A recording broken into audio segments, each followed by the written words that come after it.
Hey, what's good guys? My name's Chris. Welcome back to the official WearTesters.com YouTube channel. Today we got a detailed look and review on these guys right here. Bad boys, most likely, because this was my favorite shoe last year, only they were a little higher. Actually, they're your favorite shoe this year too. I was gonna say, they're actually my favorite shoe this year. Those ones also a little higher, and they have zippers, just saying. But these guys right here, they're the Air Jordan 34 Low. They're very similar to the original Air Jordan 34, unlike the SE version, which was kind of a complete departure other than the tooling itself. And while I do like the way that these look, I do, from a design perspective, it's just the colorway that I don't like. So, but yeah, this colorway is not my favorite. Some people have been speculating maybe this is like a Luka vibe or whatever. It kind of matches some of the jerseys that they got going on, because they got some weird looking jerseys now over in Dallas. They got with the neon and stuff. That's not the Dallas Mavericks that I know, although that's almost like a play on some of their original stuff that did have a little bit of green. It just wasn't this bright green like the old Steve Nash days. However, it's not the Luka colorway. In fact, it's the EYBL colorway.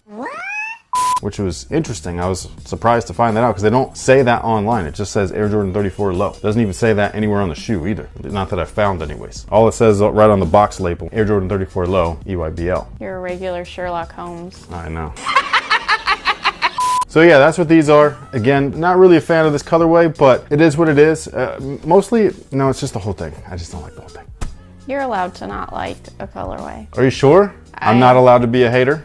I am giving you the go-ahead. I don't think you speak for the internet. I speak for me, and I say it's okay that you don't like this colorway. You know, this reminds me of, I was telling you this earlier, but like when I see this little tiny section right here, it reminds me of the whole Bel Air line that they did a number of years ago. They did that with the Jordan 28 SE, the Jordan CB 3.7, there was the Bel Air Jordan 5, all that stuff. So that's what they kind of remind me of. But anyways, as for the shoe itself, it's essentially a low top version of these. I don't think that there's going to be a huge performance change, much like there wasn't with the SE. The main difference between the SE and these guys was obviously a little bit of construction differences, along with a closer, more snug fit and all that stuff, so a little bit better support in the SE in comparison to these directly, just because of the lightweight nature of the shoe, how it's built essentially on the heel. It was an external heel counter that they wrapped the rest of the upper around, and they put that on the TPU or P-Bax chassis that they call the Eclipse plate, and then they called it a day. This though, this is kind of like an amalgam of the two. Obviously there's still the same almost upper look to these guys, so you got that super light, what they described as like that excavation style of build. The difference though is that the heel is built just like the SE, where it's not a separate piece. It's all part of the rest of the upper. The heel counter or whatever is internal, not external, just like a typical shoe. And also this has an extra layer right here, which is that little toe cap that you were saying looked just like the what?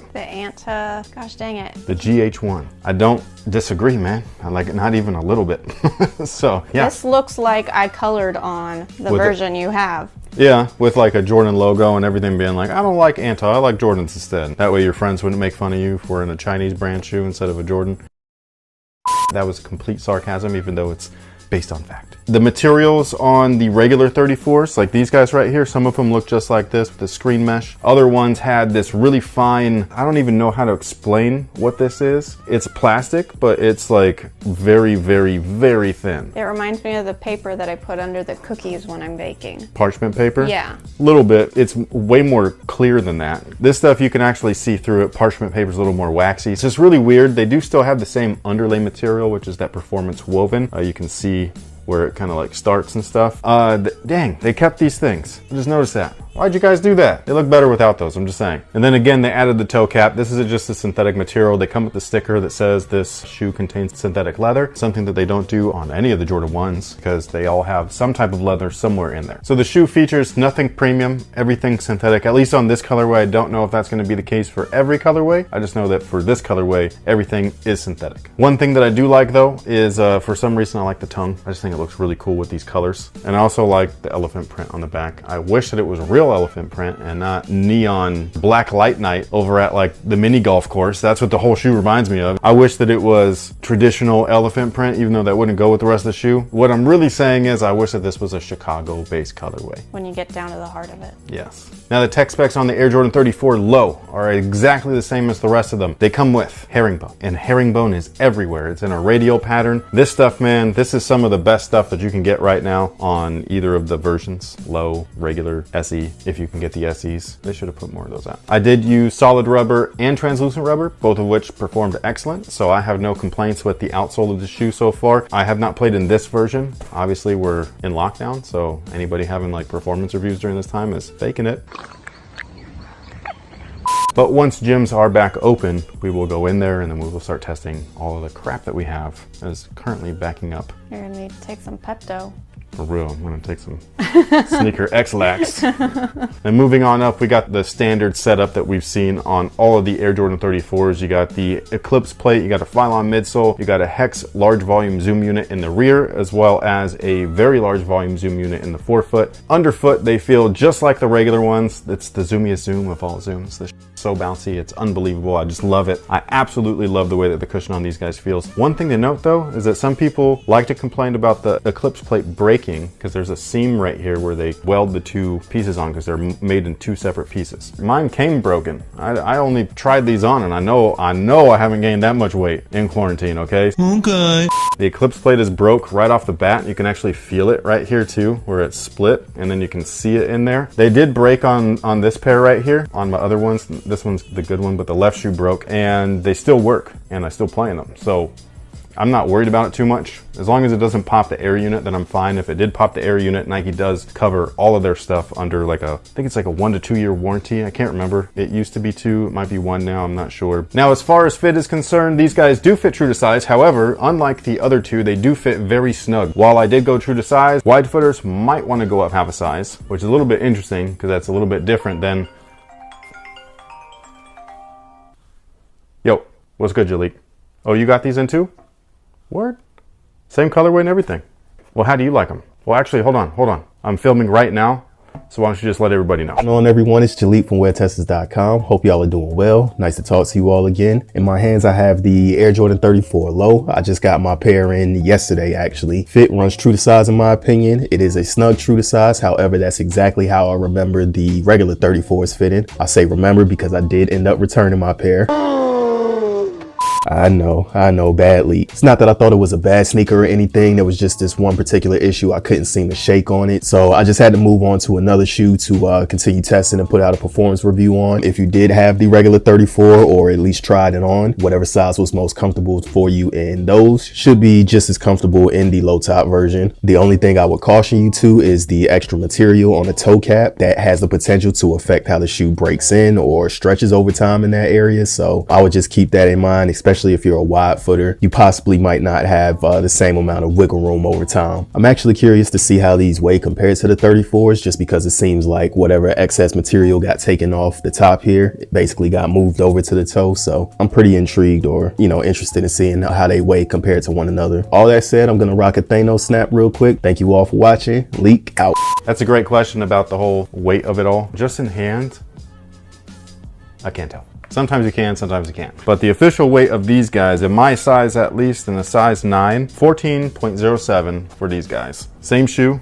13.44. So they are a little bit less in weight. It's probably the synthetics and stuff. By removing stuff here and moving it up to the forefoot and everything, they most likely used the cheapest materials that you can find. But they still get the job done, I assume. It just would have been nice if they had been premium. All right. So if you guys watched the 34 SE, one of the two videos, I had kind of said that should have been probably the original version, especially when the flagship model drops in what, October, November. That shoe just looked luxurious and wintry like, and then I felt like the actual flagship could have been the summer. Yes, but these, you may not love the colorway. I may not love it, although I do like looking at it. It's kind of fun. I just don't want to wear it. This screams spring, summer. It does. It's super soaker. Oh my gosh. Yeah, it's got that vibe to it. Also, they're lows. Yes.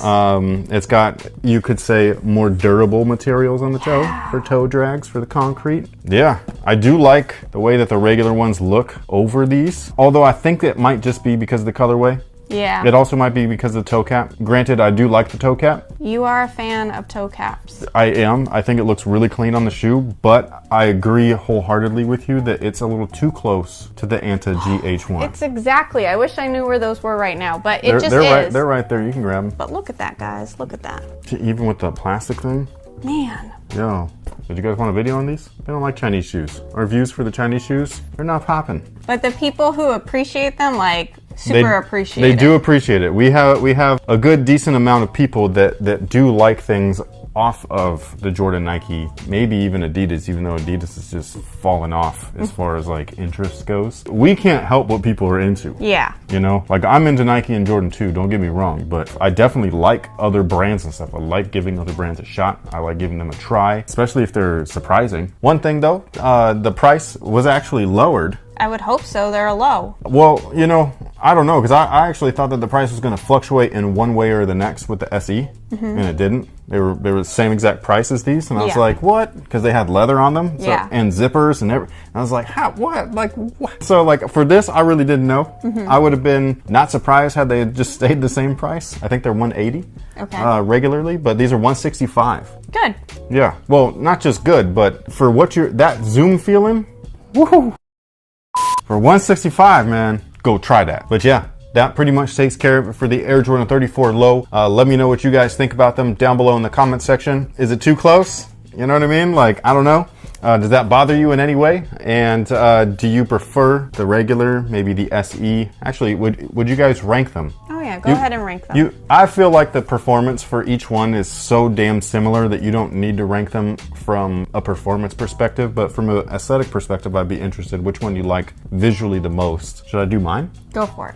I think I like the SE the most as far as looks go. Okay. But as far as wearability, I would go with the Low, just in a completely different colorway. And then I would go with these last. But yeah, that pretty much takes care of it. That's my ranking. I would go SE, Low, and the regulars. From a visual perspective, okay? Aesthetically speaking. Anything else? Nope. So we'll catch you guys on the next one. I hope you guys are all staying safe and sane. And with that being said, I hope that you guys